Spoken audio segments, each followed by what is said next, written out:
ये जो जज साहब है नासिर जावेद राना साहब, जिन्होंने इमरान खान को 14 साल कैद की सज़ा सुनाई है, ये कोई टॉप सीक्रेट इंफॉर्मेशन नहीं है कि 2004 में उस वक्त के जो चीफ जस्टिस ऑफ पाकिस्तान थे, उन्होंने एक सो मोटो नोटिस लिया।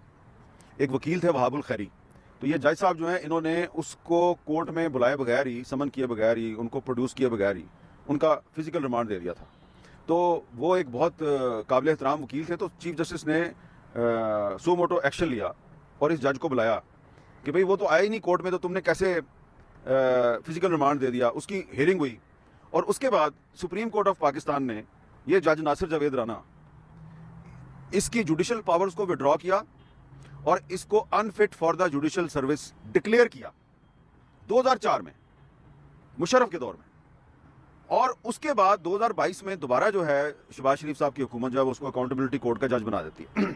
अब मुझे आप ये बताएं कि एक जज साहब जो है, उनको सुप्रीम कोर्ट ऑफ पाकिस्तान ने unfit for the judicial service declare किया हुआ है, वो कैसे जनाब उनको आपने पाक साफ करके और दोबारा लगा दिया।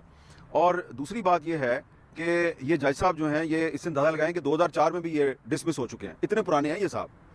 तो ये बार बार जो है वो फैसला मौखर कर रहे थे, बार बार फैसला मौखर कर रहे थे, कह रहे थे मैं कोर्स करने जा रहा हूँ। भैया आप क्या कोर्स करने जा रहे थे? आप पहले तो ये बताएं कि 2004 में जो आपको डिसमिस किया था, तो आप दोबारा फिर जज कैसे बन गए? हमें नहीं पता कैसे बन गए, ठीक है। इनके बारे में उस कोर्ट ऑर्डर में ये कहा गया था, ये PLD 2005 में भी रिपोर्टेड है ये जजमेंट सुप्रीम कोर्ट की, और लॉ एंड जस्टिस कमीशन की जो 2004 की रिपोर्ट है उसमें भी इंसाफ के बारे में सारा लिखा हुआ है। तो जब एक ऐसा जज जिसको सुप्रीम कोर्ट ने डिसमिस किया हुआ है, उसकी जुडिशल पावर्स को विड्रॉ किया हुआ है, unfit for the judicial service करार दिया हुआ है, उससे आप एक फॉर्मर प्राइम मिनिस्टर जो है उसको कन्विक्ट करवाते हैं, तो मैं क्या कहूँ कि ये फेयर ट्रायल है।